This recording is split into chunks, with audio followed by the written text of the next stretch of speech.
Hello, lamp classes में आप सभी का स्वागत है। आज हम बात करेंगे क्लास 6 मैथ के चैप्टर 2 जो है पूर्ण संख्याएं। देखते हैं पूर्ण संख्याएं क्या होती हैं, उसके बाद मैं आपको एक्सरसाइज 2A कराऊंगा। पूर्ण संख्याएं देखो, उस दिन हमने प्राकृतिक संख्याएं देखी थी। प्राकृतिक संख्याएं कौन कौन सी होती हैं?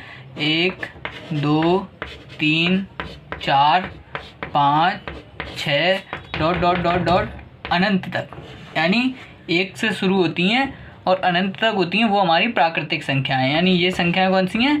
प्राकृतिक संख्याएं। प्राकृतिक संख्याएं। अब देखो पूर्ण संख्याएं कौन सी होती है। अगर मैं इन्हीं संख्याओं में, प्राकृतिक संख्याओं में 0 ऐड कर दूं, यानी 0 से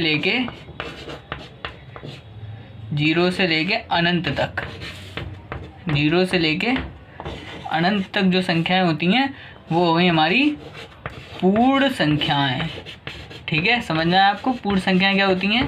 पूर्ण संख्याएं होती हैं 0 से लेके अनंत तक। यानी प्राकृतिक संख्याओं में अगर हम 0 जोड़ दें, 0 और जोड़ दें तो ये हो जाएंगी पूर्ण संख्या, और प्राकृतिक संख्याएं 1 से लेके अनंत तक। ठीक है, ये प्राकृतिक संख्याएं, ये पूर्ण संख्याएं।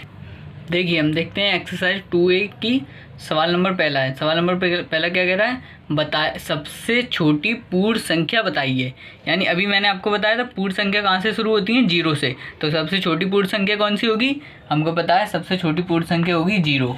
ठीक है, अगर वो सबसे छोटी प्राकृतिक संख्या पूछेगा तो कहाँ से शुरू होती है प्राकृतिक संख्या? 1 से।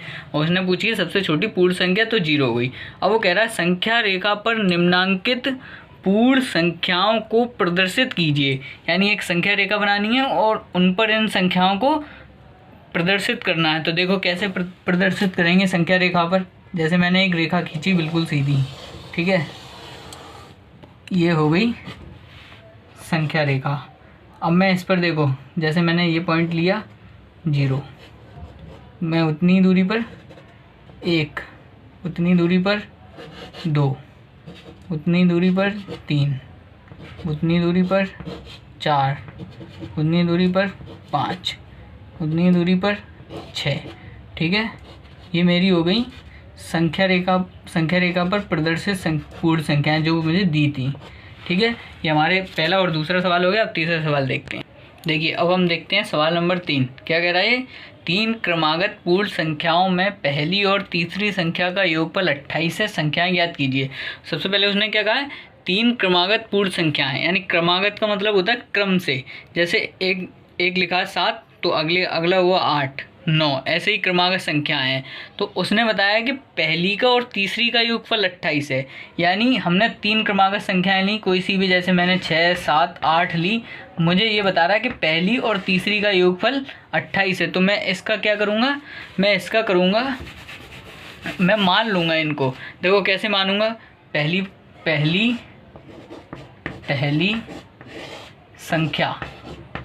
संख्या बराबर x। अगर मैंने पहली संख्या x मानी है, जैसे मैंने पहली संख्या 6 मान ली, ठीक है, मान के चलना 6 मानी, और मुझे क्रमागत ही माननी है दूसरी, तो मैं कौन सी मानूंगा? 7। यानी मैंने 6 में कितना जोड़ा? 1।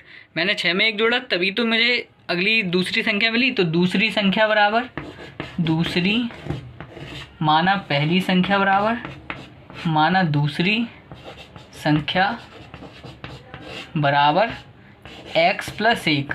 अब देखो तीसरी संख्या, यानी 3 संख्या, तीसरी संख्या ज्ञात करने के लिए क्या करूँगा? मैं x में 2 जोड़ूंगा। जैसे मैंने 6, 7, 8, 3 ली, ठीक है, मुझे 6 में 2 जोड़ेंगे तभी तो 7 मिलेगा मुझे। तीसरी संख्या 6 के बाद 7, 7 के बाद 8, ठीक है, ऐसी तीसरी संख्या मिलेगी। तो मैं x में 2 जोड़ूंगा। तो तीसरी संख्या की क्रमागत है, क्रमागत तीसरी संख्या बराबर x + 2। और वो ये कह रहा है कि इनका और इन दोनों का, यानी पहली और तीसरी संख्या का जोड़ है वो 28 है, यानी योगफल 28 है। तो देखो देखते हैं इसको, x + 2 बराबर 28।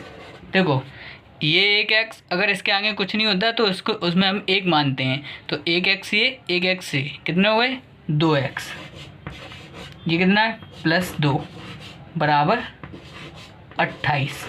अब देखो ये 2x है, ये +2 है। अगर मैं +2 को उधर ले जाऊं तो ये संख्या किसकी हो जाएगी? ये इधर प्लस की, तो उधर जाकर माइनस की हो जाएगी। तो देखते हैं 2x बराबर 28 - 2। ठीक है। अब 28 में से 2 जाएंगे, कितना बचेगा 26, और ये इधर 2x है, 2x यानी देखो x का गुणा 2 में हो रहा है, ये 2x का मतलब जैसे 2x लिखा हुआ है 2x, तो इसका मतलब ये 2 गुणा x ये है, ठीक है। ये 2x लिखा हुआ है तो इसका मतलब ये है 2 गुणा x। अब देखो 2x है तो मैं 2x यहीं लिखा रहने दूँगा, 28 में से 2 गए कितना बचा 26। अब देखो इधर इन दोनों का गुणा है तो मैं इस 2 को उधर ले जाऊंगा तो ये भाग में पहुंच जाएगा, तो देखते हैं कैसे। x बराबर 26/2। अगर मैं 2 का भाग 26 में दूँ, 2 जैसे 2 का भाग 26 में देके देख लूँ अलग से, या फिर ऐसे ही, तो 2 का भाग 26 में दूंगा तो देखो कितना आएगा, मुझे x बराबर मिल जाएगा, x बराबर मुझे मिलेगा 2 का भाग मैंने 26 में दिया, 2 एकम 2, 2 तिया 6, यानी मुझे x बराबर मिला x बराबर 13, ठीक है। तो मुझे कितना मिला x बराबर 13, ठीक है। मुझे x बराबर 13 मिल गया था। अब 13 मिल गया तो मुझे पता चल गया पहली संख्या कितनी आई, मुझे पता है मैंने पहली संख्या कितनी मानी है, मैंने पहली संख्या x मानी है तो मुझे पहली संख्या मिल गई x बराबर 13, ठीक है। अब मैंने दूसरी संख्या क्या मानी है, दूसरी संख्या मैंने x + 1 मानी है तो मैं x में एक और जोड़ दूंगा, यानी 13 में दूसरी, ये हो गई मेरी पहली संख्या बराबर, संख्या कितनी मानी थी मैंने x बराबर 13। दूसरी देखो दूसरी संख्या मैंने कितनी मानी थी x + 1, तो x 13 और 1 जोड़ेंगे तो 14, ठीक है। और ऐसे ही तीसरी है, तीसरी संख्या कितनी मानी थी, तीसरी संख्या मैंने मानी थी x + 2, यानी x कितना है 13, 13 में मैंने अगर 2 जोड़ा तो 13 और 2 15, तो मुझे तीनों संख्याएं मिल गई 13, 14 और 15, ठीक है। कितनी संख्या मिल गई 13, 14 और 15। अब हम देखते हैं चौथा सवाल। देखिए अब हम देखते हैं सवाल नंबर 4 क्या कह रहा है, 3 क्रमागत पूर्ण संख्याओं में मध्य की संख्या 39 हो तो तीनों संख्याएं ज्ञात कीजिए। अभी हमने देखो कैसे माना था, अब वो कह रहा है मध्य की संख्या यानी बीच की संख्या 39 है, तो मुझसे पूछ रहा है वो तीनों संख्या यानी 3 क्रमागत हैं। 3 क्रमागत मतलब एक x है, दूसरी x + 1 है और तीसरी x + 2 है, और वो कह रहा है 39 है ये वाली।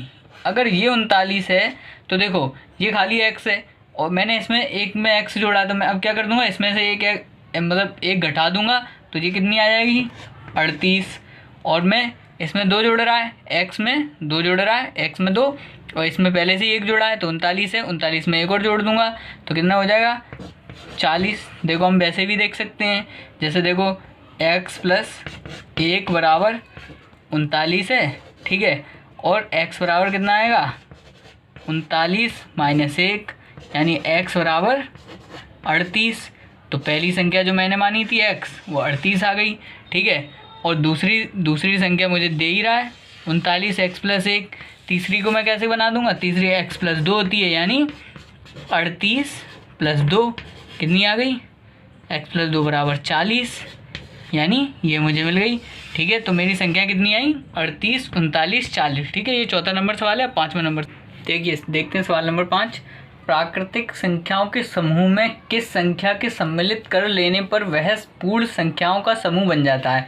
अभी मैंने बिल्कुल शुरू में बताया था प्राकृतिक संख्याओं में क्या जोड़ दें तो वो पूर्ण संख्या बन जाएंगी। देखिए प्राकृतिक संख्या क्या थी, नेचुरल नंबर, यानी n बराबर क्या क्या थे 1, 2, 3, 4, 5 ... अनंत, ठीक है।